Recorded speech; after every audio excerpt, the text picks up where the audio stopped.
This is the Loiners View podcast. This is the Loiners View podcast.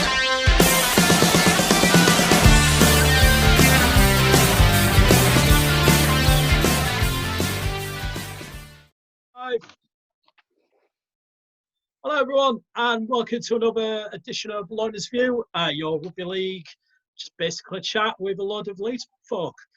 With us this week we have quite a lot of superstars.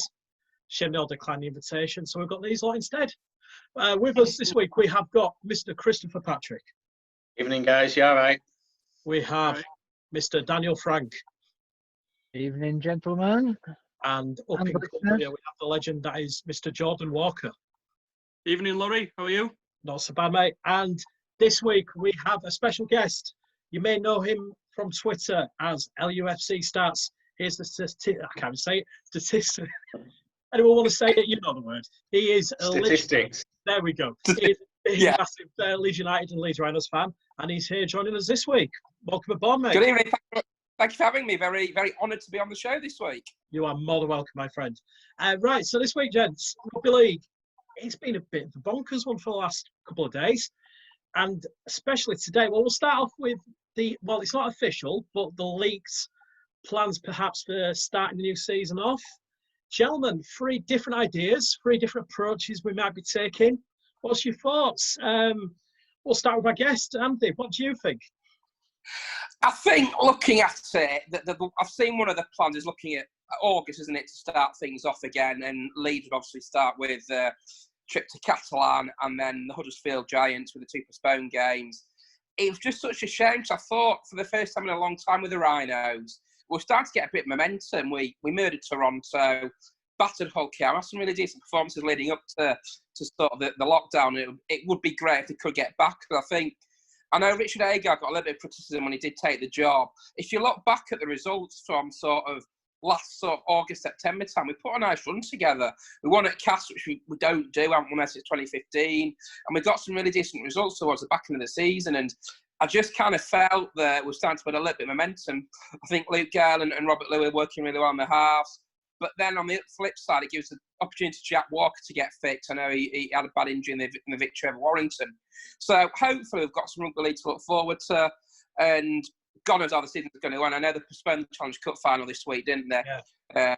Not cancel it. So I think it's just waiting and seeing. I keep looking at Pete Smith's tweets and what have you. So it's just a question of watch your space. But I think it's great that the RFL are being active and Super League are being active about it. I think also on the flip side, Laurie, I don't think we're going to see any Championship or League One action, certainly this year. No. I think that will probably go in 2021.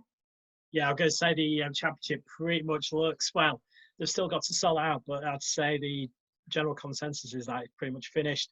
Jordan, what's your particular feelings towards this structure? Which one, out of the 3, which one would you not rather have? The last one with the maximum amount of games and finishing in January next year. Just don't see how that would be viable. I think ideally my first choice would be the first one with the least amount of games. There's going to be fans in very limited amount of them, so that's not going to make much of a monetary difference. I think you just got to think about player welfare, really, haven't you? We're trying to squeeze all the games in, and at least we get some games in. And obviously the players are a bit more looked after and they won't make much of a difference monetary-wise. So, yeah, probably the first one. Danny, what do you think? Is there any particular advantage? I know we talked about one having less games. Is there a particular one that you think would be best for us? So again, I agree with George. The worst one by far for me is Model 3, but you did ask me which I prefer, didn't you? And that's Model 1. Model 1 for me, I think, starting in August is sensible choice. It's a decent amount of rounds in 9. So, and I think we've got to take advantage of the government job retention scheme, haven't we? And get the government. A lot of the players are furloughed, so let them benefit as much as they can through that. I think Model 1 from my perspective. Chris? What's your thoughts? Well, I agree with both of He's them. going to say Model 3. Yeah. No, I completely agree with Danny and Jordan. I would say completely scrap number 3 because I was just on Twitter earlier on and I've seen Phil Kaplan's tweet where apparently some of the clubs are actually in favour of Model 3 because of this idea of having these big games on Boxing Day and also New Year's Day as well. Yeah. For me personally, I don't think it's really going to work with what we're going through right now because you've got to think it's that bad time of year where everyone. I mean, if we're talking about we're going to open up the stadiums, I think it's a bad time of year anyway financially because it's that Christmas New Year period. But secondly, we're just going down the hill now, and potentially when we're going into the winter, we could get another spike. Yeah. So I think the sooner we can get this season started and finished, the better. So personally, I'd say yes, the August start, finishing, what is it going to be in November if we go with the first one? Yeah. So we're only talking a month out from when we'd originally finished, and then it allows us time to have then a proper pre-season for 2021 and build from there for next year. It's the other issue as well is for 2021. If we finished in January, you've then got to go to March where we have the next season plus World Cup. Yeah. It's a lot of rugby to be played in what can only be described as, 12 months? Is that, for a player perspective, is that going to be playing on their minds? Will player welfare come into this more than financial, do you think? I think that's something that's key. You're going to have to take that into account because without them, we've got no product to have we? No. People are mentioning, like the likes of streaming games and the club's getting some money back until we can get crowds back up until then. I'm not really sure how viable that is because for every one of us who would pay for the game, there's 10 knockoff Nigels who'll just watch it on IPTV. So I don't really know how the clubs are really going to get much money through the back of that model really. So yeah, if we could get back playing in August just as a stopgap until hopefully fans are allowed back in for 1st of October, and then we do what's best between then and the end of the season in terms of player welfare as well. And yeah, I think we've got it cracked. I think you've also got to. Sorry, guys. I think you've also got to consider, those players that are contracted up until November as well, because it's going to be difficult negotiating an extension for 30 days, but to negotiate an extension for 3 months, it's a legal loophole. I just can't see how any traction at all in that. It's easier and more cost effective to negotiate an extension for 30 days than it is any other. So yeah, that's me. I was going to say, I'm done. I was going to actually ask you a question, Andrew. Going to say, if from your perspective, I mean, for quite a few, it's been a long time since winter rugby's been in consideration. How much of an effect do you think it'll have on would it have much effect on attendances and scheduling for the league sports? Obviously, because Leeds United, we don't know quite what their situation is going to be. Could they be in the Premier League maybe? With rugby on, it's going to be a bit of a minefield, isn't it? With certain clubs and certain grounds. It's quite interesting because I was looking back on, obviously the Loiners have put a lot of old games on the YouTube channels in the sort of centenary season 95-96, which was the last season before it went to summer rugby, and the crowds weren't as great because you were getting midweek games because you also had the 1995 Centenary World Cup to fit in, which took a month, and they were having games sort of Wednesday, Sunday and midweek games. You also had the Regal Trophy back then. So the scheduling is going to be very different to what it is now, and you wonder how the RFL will put the scheduling together with what. And Leeds have only played 5 games, I think, off the top of my head, and they've got the 2 in hand. And then if you get them done in August, and you're saying you've got to finish it by November, are they going to play 3 games in a week? Because then you are looking at player welfare, and you're also looking at attendances for fans that don't have season tickets, that can't afford season tickets, will then pick and choose the games. So surely then the admission, the attendances, if we're allowed into games, will go down. On the other side of it, if it's behind closed doors, I don't think we've ever experienced what rugby is like behind closed doors. So unless you're a Salford fan, when you're probably used to it, but don't put that. No, we'll cut that out. It'll be fine, yeah. Nobody does. Yeah. Well, it's a very good point. It's with all these free options, we've all got different cans of worms that they open. So in a weird way, we kind of almost we're going to have to take some hit no matter which way we go down, aren't we? So the sport's got to be very clever. This week as well, boys, there's been an interesting development in Super League regarding the salary cap, where we seem to have a massive split down the middle. We've got teams to the west of the Pennines claiming they don't want a salary cap reduced.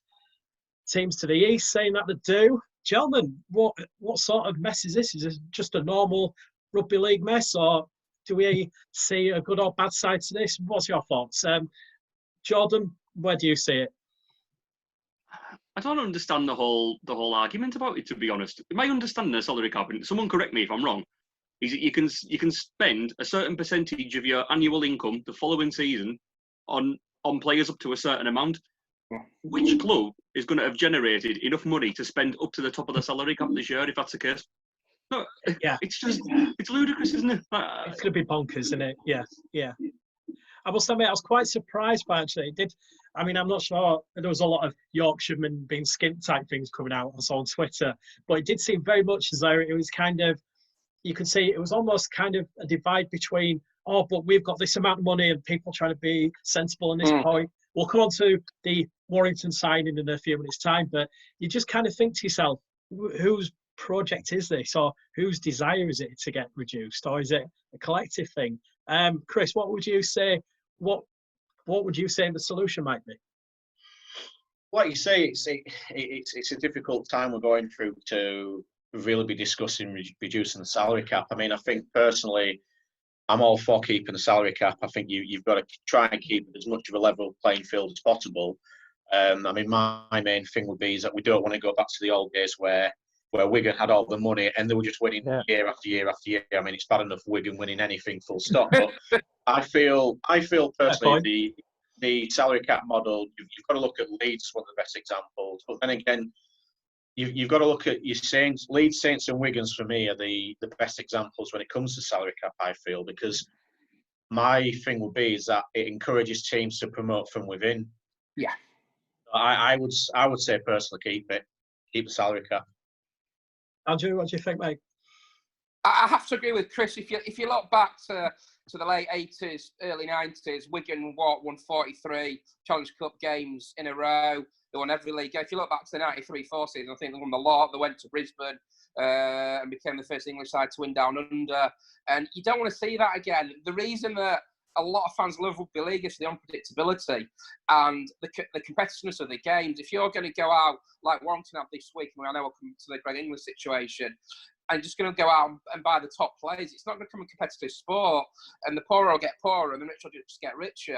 I think we're on a level playing field, and you take the Rhinos, for example, won the treble in 2015, nearly got relegated in 2016, won the league in 2017, nearly got relegated in 2018. And that's your unpredictability. You have injuries to deal with. You have suspensions to deal with. You have different pitches to deal with.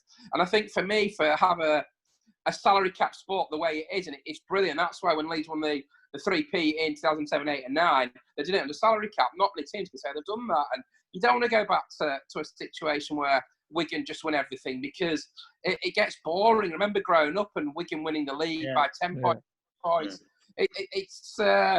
It's no fun, and you want a competitive Super League. I mean, Danny, I mean, this is a thing that I thought maybe. Is there a cause for maybe even increasing the salary cap by, say, a couple of $100,000 maybe? What would you say to that? Would you, if you were one of these, I won't say rebel clubs, but if you were one of these clubs that, wanted the salary cap reducing, would that be enough? Would you go off on that maybe? I wouldn't reduce the salary cap. I'd keep the salary cap, probably as it is. If I'm honest, I think there's obviously we've got to consider standard inflation and stuff like that, and but no, I wouldn't increase, reduce anything. I'd just keep it, because I think like everybody said, I don't just want to repeat like the last man standing here, answering the same question but I'm saying the same thing as everybody else. We do not want our competition struggles in as it is, we do not, our sport, struggles as it is, we do not want to go back to them days where, oh, it's Wigan, they're going to win, or oh, it's Leeds, they're going to win. As enjoyable as that would be, it'd kill the sport. So, totally agree with everybody else. I think we need it. I think we need to make it so that everybody's got something to play for and achievable. No one's going to be able to even spend it next year anyway, so it's a complete moot no, point. and exactly, I was just going to say, and Jordan, right at the beginning, he answered every question for all of us, really, because there is no argument this time. Could there be I know it sounds daft, but could there be a situation where you could say maybe next season, Super League, not saying spend as much as you like, but maybe a slight relaxation in the salary cap rules? Because obviously the clubs, all right, and it sounds a bit daft, but clubs obviously won't have the money to spend, but there might be some clubs who end up with a bit more money than what they should do. Is there a cause for maybe saying next year, lighten it for 1 year maybe? I don't know. Is that a solution? I know it's a bit daft, but something I don't know. It's a difficult one because I know we're going to get onto that Warrington thing in a minute, but it's a difficult one because we want to attract the big names, we want to attract the exciting players, and we want to attract a product that somebody that can help a product sell.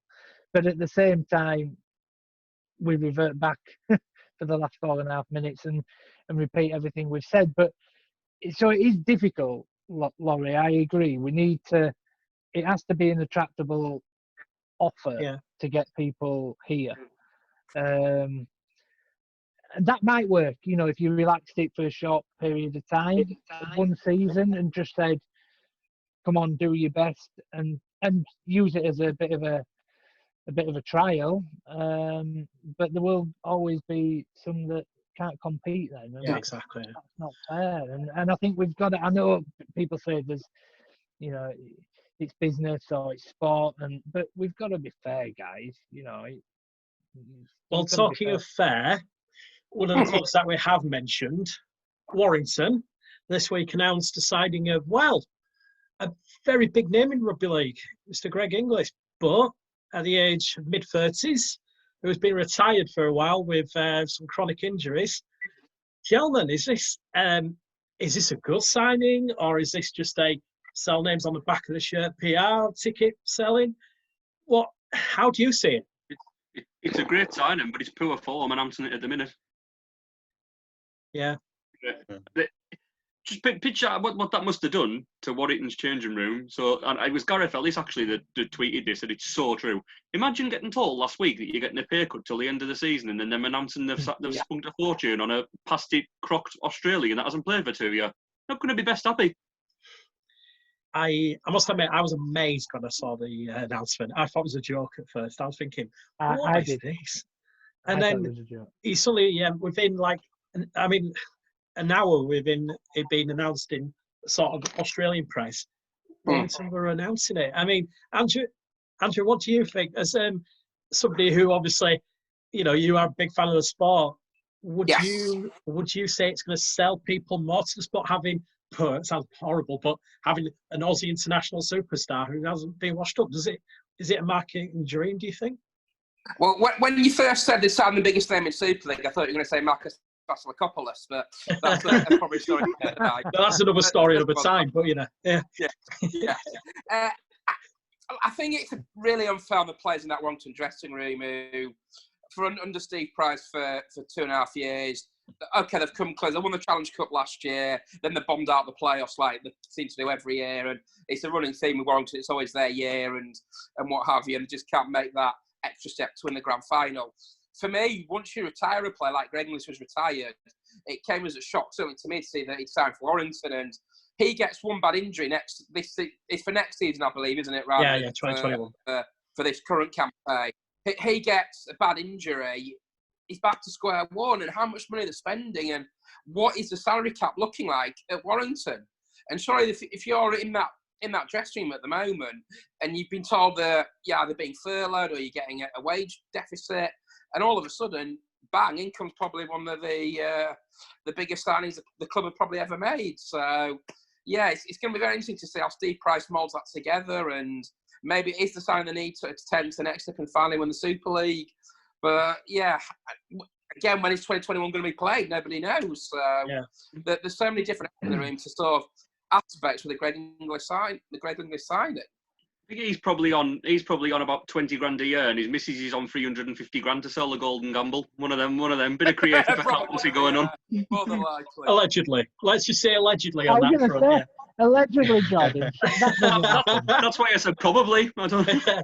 I mean, it does make you wonder, doesn't it? It's like, I mean, they've got Gareth Widdop, who, let's be honest, he's not going to be shot. He's not going to be on peanuts, is he? Let's be honest. I mean, all right, no, but, you got Masilla going back to New Zealand next year. Well, there are rumours I saw earlier on he might be going on loan to New Zealand Warriors. It kind of makes you wonder where that money's getting distributed, but it's Warrington, isn't it? Yeah, it's a weird one. I'm going to repeat myself again, but I agree with I agree with everyone. It's all nail on the head. On paper, I mean, from like a marketing point of view, I mean, if you look at Warrington and season tickets next year, 2021, demand's going to be through the roof. But we don't want Super League to become a retirement home for old Aussies. We've been there, done that already. If we're talking Greg Inglis from a few years ago, fair enough. I mean, I also get it's they'll be spending however much they'll be spending, but they'll be coining some money back through shirt sales, through the media in general. But it's like what I think Jordan was just saying earlier on. The timing for me, I just find it really weird. Just kind of using it as a thing of, well, it's a gift to our fans. You're all going through difficult times. You're all a bit down in the dumps. Oh, but by the way, I know our players are kind of sat at home. They're struggling themselves. But here's a superstar signing. It's just an odd one. But the fact he's 34 and he's been retired for 2 years. He's had his injury worry. He's had his injury problems. It's just an odd one.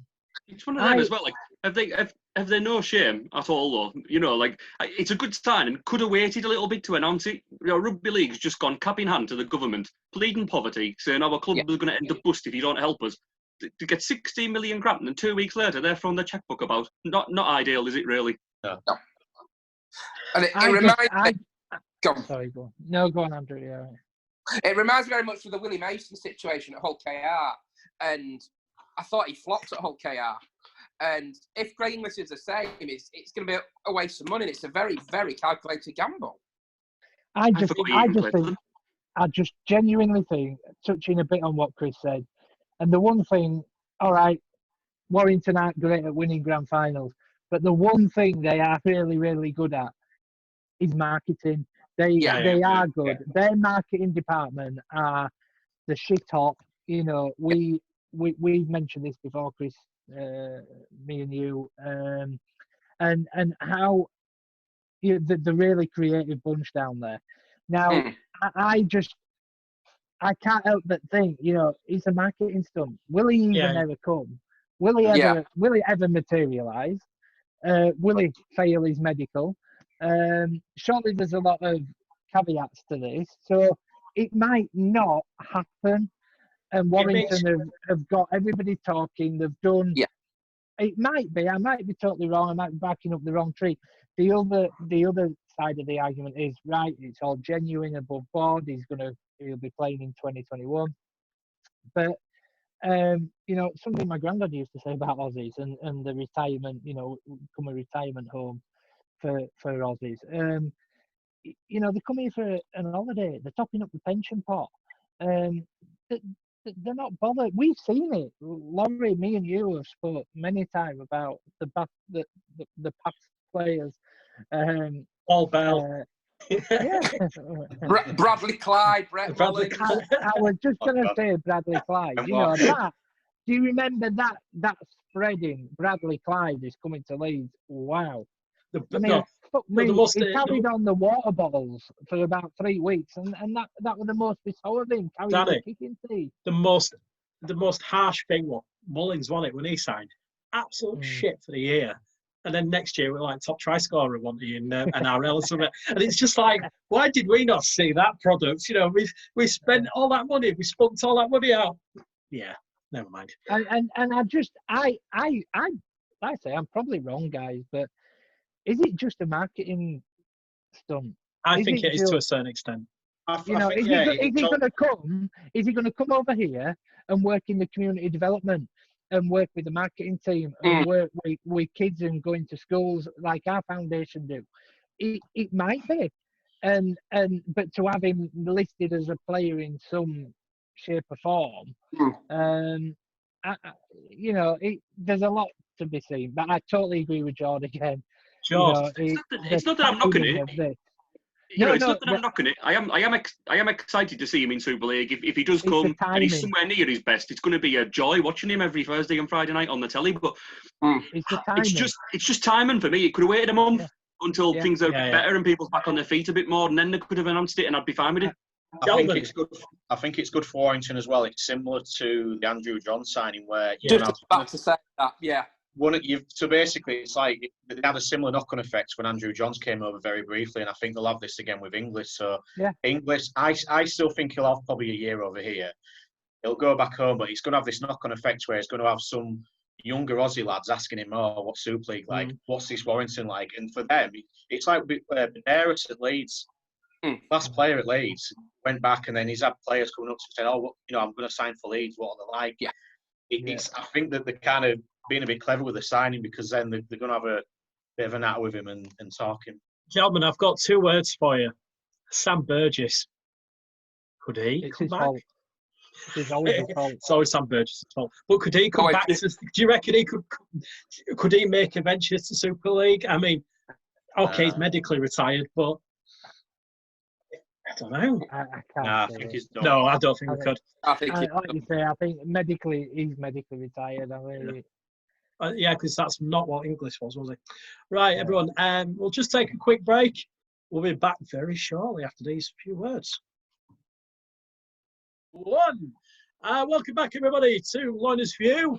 And we'd just like to say as well, we do have a YouTube channel. If you do want to watch our brilliant, beautiful faces discuss the week's Rugby League news and banter and stuff, go to our YouTube channel, at Loiners View or Loiners View, and podcasts, video casts, other videos are all there for you. And Danny, I hear you've got a few words to say.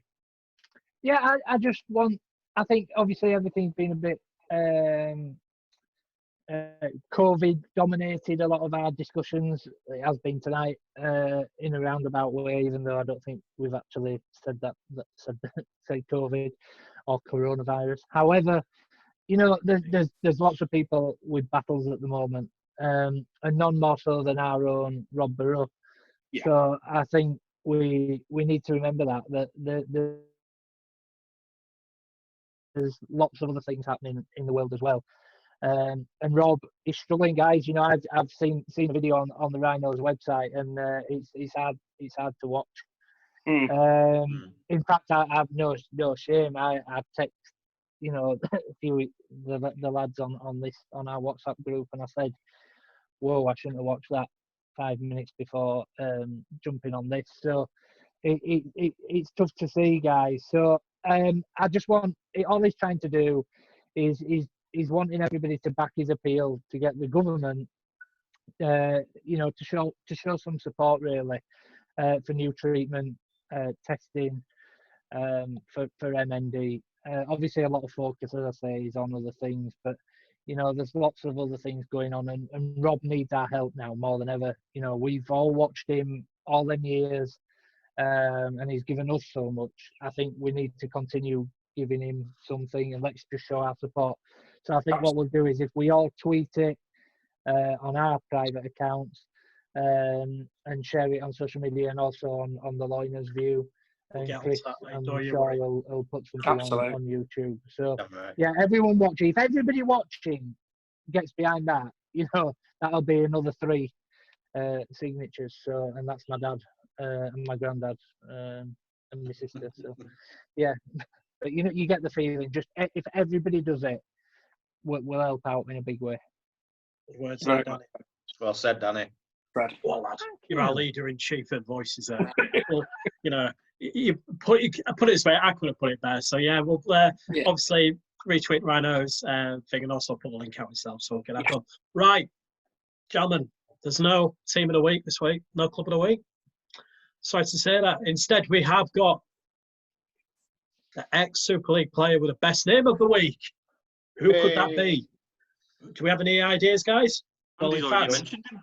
no. Did we mention him earlier? It's not Marcus. It's not Marcus. Unfortunately, I did forget about that name. No, in fact, Steel Reckless. That's correct. It is Steel Reckless is our ex-Super League best name player of the week. So there you go. If you don't know who Steel Reckless, God, Andrew, what are you going to say, mate? I've got a story about Steel Reckless. Funny story. Go on. When I was younger, I used to go on a radio show on Radio Leeds called Each Way Bet, which was presented by John Boyd. And one of the prizes was the Challenge Cup semi-final tickets between Castleford and London Broncos. I was going to mention this game, yeah. Which was the day before Leeds beat Bradford at the McAlpine. And it looked like it was heading for extra time. I was with my mate, decided that we're about to leave at 79 minutes. I think Danny Orr dropped a goal, someone for Castleford. Then who goes and scores a winning try? Steel Reckless. Steel Reckless. What a player. And obviously then Leeds get moved from 52-16 at Wembley. But yeah, what a name. Still. And I think he captained the side as well at London. And it was a really good Aussie at the time. And it was a time when Tony Ray was sort of there, Tony Curry as well. And when London was trying to make a name for themselves in the game. But yeah, what a great name still, actually. There's only a few been better. But yeah, for him, well, great player and a bit of a London legend. But yeah, definitely the player of the week for us. Right, gentlemen, we're going to turn it down quite to a sadness level, a bit different from what we were just talking a few minutes ago. This weekend, this Queen weekend, it should have been Magic Weekend. Yeah, it's incredibly sad. It's the one weekend which I'm sure we all love for many different reasons. For the chaos, the drinking, Jordan's face says it all. In fact, if we could just... Jordan's face... I'm sorry, folks, if you are listening. Jordan's face at the moment, it just... Yeah. It is. It's like a proper wounded feeling. I'm actually quite gutted because Magic Weekend in Newcastle is so special. It is literally superb. But, I mean, let's talk about Magic Weekend overall. I mean, it started in 2007. It was seen as being the best one. The innovation of all innovations in rugby league and in British sport. We would take all these fixtures down to one particular venue, have a weekend and showcase our sport. And back in 2007, it was such a weird event for everybody because everybody was there. There was barely any trouble. What are your memories from, obviously, the Cardiff first 2 years, gents? Obviously, there's a certain referee, which we're going to mention, but what are your overall memories from those first couple of years? Banana Man. You was dressed as Banana Man, Danny, that's correct. In fact, I'll try and find that photo to put on our page later. But yeah, I mean, was it the right idea to do at the time, do you think? Well, I think when we first did it, we were a little bit like, how's this going to go down? We've got all these games, like back-to-back, all these fans sat together. And I know, like, you go to Wembley, you go to Old Trafford, and, you know, neutral fans go as well. But you kind of think, how's this actually going to work? And I think, really, like, ever since the inception of it, I think it's, you know, as a sport, it's something we should really be proud of because there's not many sports that you can say, like, you couldn't do it with football. There's not many sports where you could get mixture of fans, mixture of teams all together in one arena to watch a few games. For me, it's just such a fantastic weekend. It's just got that festival feeling about it. You're getting banter from rival fans, but it's all light-hearted. Like you say, it's sod's law how everyone were complaining about the move from Newcastle to Liverpool. We finally get it back, and we've lost it for the year, so we have to wait until 2021. I think apart from the obvious of what we're going to say about a certain referee, I think one of the other things that sticks out for me, I think you'll remember this, lads, when we were going down to Cardiff and we met Paul Cook in the services. Oh, yeah. It was when he made the move from Hull FC to Hull KR and he was making his debut at the Magic Weekend as well. The atmosphere for that game when he walked out was just... Yeah. It was just horrendous, you know. I mean, at the time, it was unheard of switching from KR to FC. I know now, like in recent years, everyone's like back and forth between both Hull clubs, but then just the amount of venom from FC fans and just being there as a neutral, just seeing it all unfold was just unbelievable. God, you obviously watched the Leeds Bradford game back in 2007 at Cardiff. And we'll go in there straight away. Steve Ganson moment. What are your memories of that particular moment? Was it pure bewilderment? What was it? Just Yestin Harris's face is a lost memory of it, isn't it? Absolutely. I think he only found his dummy last week, didn't he? I don't think he found it. I still remember Sinfield doing a cartwheel. Sinfield did a book signing a couple of years back, and I said to him, "Do you have any memories of doing the cartwheel in Cardiff?" And he went, "You're probably one of the first people who's ever asked me about that." And I was just like, literally, it's one of those moments. Fantastic moment that. But Ganson, it was such a weird decision. He looked miles offside, Tansy, even kicked. Yeah. Well, he was offside, wasn't he? You know, Yeah. I think it was about 5 meters maybe offside. Only fraction. Come on, if he went to VAR, it'd be a bit close. Video reference would be like that. Yeah, don't worry about it. It's only Bradford.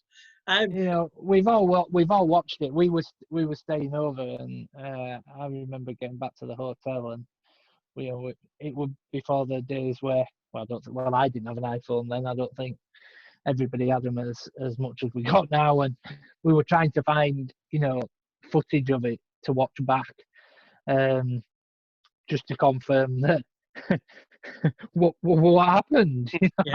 We were just walking back, weren't we, through? And we were like, what? But what's happened? We just win? I remember it just being absolutely thrown it down. Yeah, we're throwing it happened. No, we were getting beat. Yeah, by 1 point. Honestly, it wouldn't have even been. It shouldn't have even been a penalty that the crossbar. No, it was the most shithouse win we've ever had, wasn't it? I think as well, we were so caught up with the moment of last-minute try. I didn't realise how bad the offside was until we left the ground and we had all Bradford fans swearing at us, going, "You cheating bastards!" It's only, like Danny said, it's only when we got back to the hotel we finally saw a video. And we're like, "Come on, surely it wasn't that bad." You saw the video and you're like, "All right, yeah, they've actually got a good point." But that's our revenge for 2003, and I will stand by that. Yeah, swings and roundabouts. It was really ironic because that really was the highlight. It was the highlight stroke low light of that weekend, if I remember right, for the whole event almost. Because I remember the first day wasn't. I can't remember much of the first day. I had to try looking up the other day, and it was like, not really that many major incidents. Second day, well, Steve Ganson just threw that out the water. It was almost like he's just made this whole weekend. And the following year, we went back to Cardiff. That year was a bit. I don't know, that wasn't a massive list. It was as successful, I think, wasn't it? But it didn't quite have that novelty feeling, did it, if I remember right? It started to almost feel like, oh, we're back here again in Cardiff. I think, purely from my perspective, if you go back to actually Super League 3 back in 1998, the Super League started to take games on the road. Yeah. We played in Salford up at Gateshead. There was games, I think, up at Northampton. I think Halifax Blue Sox played Sheffield Eagles up at Northampton. There was a game, I think, at Tynecastle. I think London played Bradford at Tynecastle in Scotland. So there were already murmurings of trying to innovate the game and take the game to different echelons within the United Kingdom and within Great Britain. Obviously, eventually, Gateshead Thunder came and went. I thought Gateshead would have been a great innovation for Super League after the season, unfortunately. But then you come to it, and I think, obviously, the Ganson situation in 2007 was remarkable. Why he never went to the video referee to this day, I'll never know. But for me, you look back at 2008, and the game against Bradford in 2008 saw the emergence of Callum Watkins up at Cardiff against Bradford. And obviously from there on in, Callum also became a superstar at Leeds. And there was also a Frenchman, I don't know if you probably remember him, Eric Ansel. Yeah. I remember. I was just about to bring his name up, actually. That's my last memory from that game where Brent Webb makes a break and he goes right through and he draws the fullback in, passes it to this bloke. I was like, who the fuck's he? And there's big Eric Ansel under the sticks. Scored with his first touch, didn't he? Yeah, he did. Yeah, because we re-signed him, didn't we? I think we had him on like the night before. Yeah, that's right. That's right. Sure we did. Yeah. There's been some happy memories for me. Now, what's interesting is between 2007 and 2012, Leeds won every game at Magic. From 2013 to 2018, Leeds lost every game at Magic. I was literally just about to go up to the fact of our record at Magic, and it's just kind of playing Wigan. It goes from one extreme to the other. We had some really good early performances, and then it's just like we only go for the alcohol now because we're not going to get pasted by somebody, whether it's like, whether it's like Cass, which we have been for the last few years. Yes. I mean, last year, it was, to be fair, last year I thought we were going to get beat at one point. I know we ended up absolutely trouncing them, but it was that automatic feeling of not playing great here. But I don't know, it seems our record in Magic Weekend. Sorry, folks who are not Leeds Rhinos fans who are listening. I do apologise. We have kind of drifted on to Rhinos form in Magic Weekend here. But it almost does become a bit of apparent of, do we not show up for these big games at Magic, or is it just Magic Weekend? No. Yeah. And I think it was a case we kept playing the same teams, and that's when the novelty does wear off. Like, it was Bradford the first few years. I think then we played Catalan, then Wakefield. And we did play Wakefield. Different. So then we played Wakefield at Murrayfield. I think we scored late on. I think Jamie Jones scored very, very late on. And then we played Bradford on the Open Day Super League when I think Ben Jones District got a hat-trick. 2011, For a penalty try. Then Bradford back at Manchester when Magsy got 5. And then Wigan, which was Wigan. And one game I do remember that at Manchester City was the Hull Derby, which pass. I can't remember what year it was. Just remarkable. Was that 2014, 2013? Was that when Hull City won the FA Cup final as well? Yes. Yeah. Same day, yeah.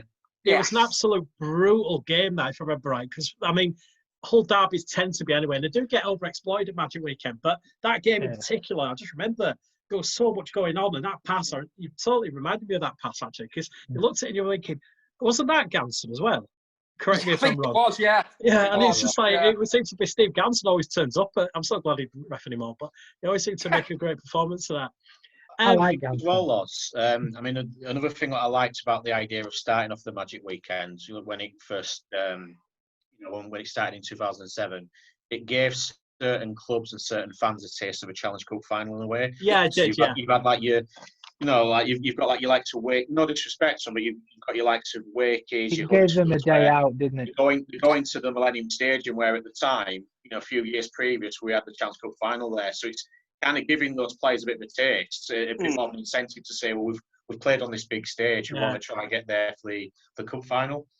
I just think it's a great spectacle. It's a real showpiece, and a good friend of mine and Chris's, and Law's, Jordan. I don't know if you know him, Andrew, but Mr. Johnson. He met his wife. One of our friends. Magic Weekend. Oh, fabulous! Was a Hull fan. She's a Hull fan, so she was in our 5-star hotel. A 5-star hotel, in Cardiff. Our 5-star chateau. She was there, and so were we. So they shared a doner kebab on the stairwell, and the rest is history. And the rest is history. We won't go there, but they're married now, 2 kids. Because of Magic Weekend, Cheryl. That is why Magic Weekend is so good. It does have these moments. Magic. It is magic, but out of the how many venues? 5 venues. I'm counting off the top of my head here. 5 venues that we've had. Which is the best? I had the best time at Cardiff, mate. Loved it when we went down there for the weekend. Cardiff is a brilliant city. I've got time there. Newcastle a very close second. Newcastle ruins lives, though, doesn't it? Really? we best not go there, mate. Yeah. Not safe for air, that one wasn't. I was going to say Cardiff made lives. Newcastle ruins lives. Oh yes, yeah. So maybe Cardiff stories are a bit more friendly, though, aren't they? I mean, if you want to tell a Cardiff story, we're more than welcome, Jordan. I mean, you were that as well. Well, I'm pretty certain that I'm currently still banned out of the Ibis in Cardiff. That's not far wrong. Andrew's face currently at the moment is, oh dear, where we were going with this story. I'm thinking, what on earth am I going to listen to that? No, basically, look. Long story short, two of the Warrington girls tend to have a lot of people stay with us. Yeah, Bucky and Becky. Shout out to them too if they are listening. Decided they'd have a room party. And we got back to the Ibis at bloody 5 o'clock in the morning or whatever time it was. So we were obviously making too much noise. So the bouncers sort of banged on their door. So me and Cronkles hid under a bed as you do at 20-odd-year-old on a night out. So the girls have opened the door and the security guards come walking in to the hotel room to tell them to quiet down. And as he's done that, we hear this other knock on the door. Floydie, who was on the podcast a couple of weeks, staggers into the room while we're under the bed. Security guard goes, "What do you want?" Floydie goes, "I've just come from my bra, pick one of the girls' bra up and walked off." So at that point, we've started pissing ourselves into the bed. The security guard pulled us out by our ankles. You know, like that scene on Taken when he slides from under the bed. He's trying to kick us out the hotel at about 6 o'clock in the morning, so we weren't bothered. The bus was coming at 8. But I mean, there was plenty of stories. I mean, it's really funny if you ever go on like social media after Magic Weekend. If you just click on Magic Weekend and see some of the stories that come out from people, you just think, what must people think of rugby league fans when we come to their city? I mean, obviously football fans usually cause chaos when they go to an away day, but rugby fans just seem to it's almost like going to Ibiza, isn't it, for a lot of like Yorkshire and Lancashire folk. I think they just think we're balmy, but we're nice. Yeah, we're nice, balmy, you know. Yeah, that's what I think. Well, I mean, when the first year in Newcastle, I brought my friend and her dad along to the weekend, and on the Sunday he decided he wanted to go in and watch the first game. I think it was like Catalans were playing, so he'd gone and sat like to where we had been on the Saturday. He sat close to there, and me and my friend went to the ground on the Sunday, and he was sort of we're trying to get hold of him, like, where are you? And he went, help. We're like, why? What's up? And he kind of like, he gave us directions. And when we got there, we suddenly discovered he was sat slap bang in the middle of all Catalan fans with all flags waving. And they gave them a flag and they were drum banging. There were about 2 jumps. And he was like, what do I do? We're like, nah, you'd be fine. So we ended up just going for a drink instead and just left him. And like, it was apparently they just came up and all started shaking his hand and making him feel really welcome. And he was like, kind of surrounded by all these French people. And he was like, what do I do? And literally, everyone had made him feel welcome and stuff. So yeah, I think that's just rugby league, isn't it, really? I think, to a certain extent. And I think one good thing that has really come out of the Magic Weekend has been introducing the Summer Bash at Blackpool. They've taken that on, that idea, and it's great for the Championship clubs to have that as sort of their Magic Weekend out. And obviously, it's not happening this season, but it's great to watch us again as a neutral on TV as well. Blackpool, especially. Good God. Imagine what that's like. To go to it. I was meant to be going this year with Whitehaven for a massive derby against Sheffield. So. I mean, there's such a local rivalry between you two, isn't there? Honestly. The Battle of the Pennines in 1832 versus the Whitehavens versus Sheffield over a bit of steel. Yeah, I don't know.